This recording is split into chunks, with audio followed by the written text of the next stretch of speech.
Presiden PKS menegaskan akan bekerja sama atau berkoalisi dengan Presiden terpilih yakni Prabowo Subianto Gibran Rakabuming Raka. Dan inilah pernyataan Presiden PKS. Presiden Republik Indonesia terpilih. Beberapa hal yang perlu Presiden Republik Indonesia belakangan ini dan ancaman perang yang meluas ke berbagai kawasan, khususnya yang terjadi di Palestina, memerlukan peran besar dari pemerintahan baru di bawah kepemimpinan Presiden Republik Indonesia terpilih. Yakni Prabowo. Beberapa hal yang perlu kami sampaikan kepada publik.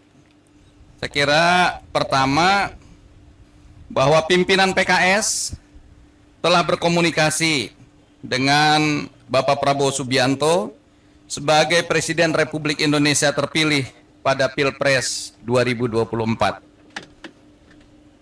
Tentu saja kita juga memahami bahwa hubungan PKS dengan Pak Prabowo Subianto ini sudah terjalin sejak pemilu Presiden 2019 dan pemilu Presiden sebelumnya tahun 2014. Oleh karena itu, Musyawarah Majelis Syuro yang ke-11 ini mengamanatkan kepada DPP PKS untuk melanjutkan komunikasi yang telah berlangsung baik kepada pimpinan-pimpinan partai, tokoh-tokoh keumatan, tokoh-tokoh kebangsaan sebagai upaya untuk membangun Indonesia yang lebih baik. Saya kira demikian konferensi pers dalam kesempatan siang hari ini. Semoga Allah Subhanahu wa Ta'ala, Tuhan yang Maha Kuasa, senantiasa memberikan bimbingannya kepada kita dan meridhoi segala langkah. Itulah konferensi pers dari Presiden PKS Ahmad Saiku yang memutuskan bekerja sama dengan koalisi Indonesia Maju dan juga dengan Presiden terpilih Prabowo Subianto. Tentu saja hal ini membuat para pendukung Anies Baswedan nangis-nangis dan kejang-kejang. Siapkan tisu saja ya. Bahwa kita punya orang yang baik, kita punya orang berintegritas.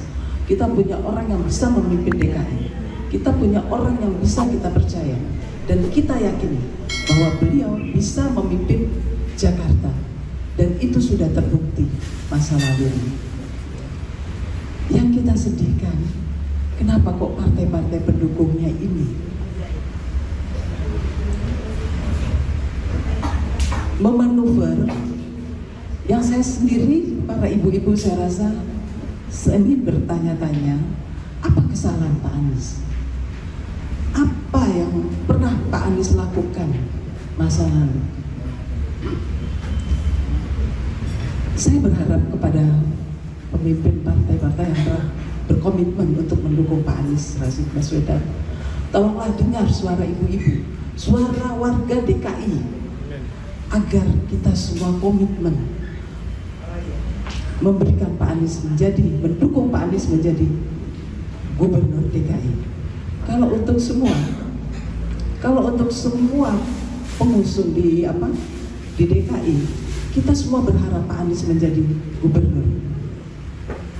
Untuk itu, saya mohon kepada pimpinan partai yang telah berkomitmen, partai PKS, PKB, Nasdem, PDIP, dan itu semua, mari kita berkomitmen. Kita tidak boleh mengingkari janji. Kita sudah tahu betapa Pak Anies itu sudah memimpin DKI dan beliau berhasil. Ayo kita wujudkan ini. Kita semua sama-sama saling bahu-membahu untuk mewujudkan Pak Anies DKI 1. Jalannya PKS untuk bisa masuk bergabung ke koalisi pemerintahan nanti. Apakah benar ada isu bahwa PKS menyodorkan mantan menteri era SBY untuk mendampingi RK? Terima kasih. Ada lagi? Oh, langsung aja. Baik. Tentu di Musyawarah Majelis Syuro yang 11 ini pembahasan lebih banyak terkait politik internasional dan nasional ya. Kita membahas terkait bagaimana komunikasi politik yang dilakukan oleh pimpinan kami dengan Presiden terpilih Bapak Prabowo Subianto. Kita sedang menjalin penjajakan, ya, hal-hal apa yang bisa kita sinergikan terkait bagaimana Indonesia ke depan. Jadi tahapan masih sampai ke sana. Tentu terkait pilkada DKI Jakarta juga sempat juga dalam proses pembahasan, tapi bukan menjadi pembahasan utama di dalam musyawarah majelis syuro kali ini. Ya. Nggak kuat ini kan. Jadi begini. Nggak kuat oposisi guys. Jadi keputusan dari DPP PKS sebelumnya bahwa kita di rencana yang pertama adalah mengusung Bapak Anies Sohibul Iman, dan kerangka kerja kita itu berlangsung dari sejak deklarasi tanggal 25 Juni hingga 4 Agustus. 4 Agustus. Karena sampai 4 Agustus kemarin kursi yang harus dipenuhi yakni 22 kursi belum terpenuhi, maka kita DPP PKS memiliki ijtihad untuk membuat opsi-opsi lainnya. Opsi-opsi lain. Salah satu opsi lain. Iya, adalah opsi lain. kita membangun komunikasi dengan Koalisi Indonesia Maju. Waduh, ini udah sangat Sampai jelas tahapan sih. mengkaji, membahas opsi alternatif ketika pasangan aman ini tidak bisa berlayar karena kekurangan kursi. Karena hingga detik ini kami masih hanya mengantongi SK rekomendasi dari PKS. PKS walaupun partai pemenang di Jakarta, kita memiliki 18 kursi, masih kurang 4 kursi. Sebelumnya, Presiden terpilih Prabowo Subianto mengungkapkan ada komunikasi dengan PKS. Ya, komunikasi di mana Prabowo mengajak PKS bergabung dengan Kim Plus ya. Kita dengarkan. Buat bahas Pilgub Jakarta, Pak. Hah? Udah ketemu PKS buat bahas Pilgub Jakarta, Pak. Kamera. Ya, ini terus kita terus konsultasi, komunikasi ya. Insya Allah dalam waktu yang tepat kita umumkan. Oke? Berarti bakal gabung ya, Pak? Sama Kim Plus ya, Pak ya? Ya, kita komunikasi. Saya diundang muktamar PKB. Ya. Oke.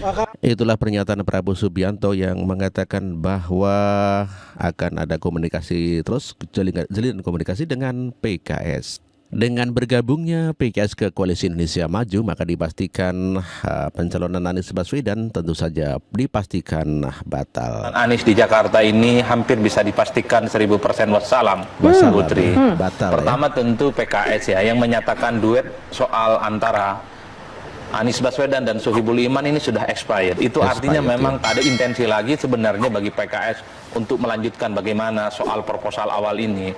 PKB dan Nasdem saya kira statement-statement politiknya sudah mulai melunak terkait dengan Anies. Apalagi pada saat yang bersamaan kedua partai itu sudah membangun intensitas komunikasi yang sebenarnya itu sebagai bentuk penebal. PKB dan Nasdem tinggal menunggu waktu untuk menjadi bagian dari kubu Kim. Nah, satu hal yang ingin saya garis bawahi, Anies ini sepertinya gagal membaca sikap politik partai-partai yang menyatakan dukungan politiknya. Sepertinya Anies menganggap PKS, Nasdem, dan PKB itu akan cinta buta dan cinta mati kepada Anies Baswedan sampai mendaftarkan diri ke KPU. Padahal Anies saat ini adalah orang yang tak lagi menjadi pejabat publik, posisinya memang sejak awal cukup terjepit, dan pada saat yang bersamaan muncul dari Koalisi Indonesia Maju dengan godaan-godaan yang sangat menggiurkan. Menjadi bagian dari Koalisi Prabowo Subianto untuk 5 tahun yang akan datang, bagi Nasdem dan kemudian bagi PKB. Kemudian tawaran kepada PKS itu ada plusnya sebagai wakil yang kemudian akan berdampingan dengan Ridwan Kamil. Ini yang sepertinya membuat partai politik itu mengkalkulasi untung dan ruginya.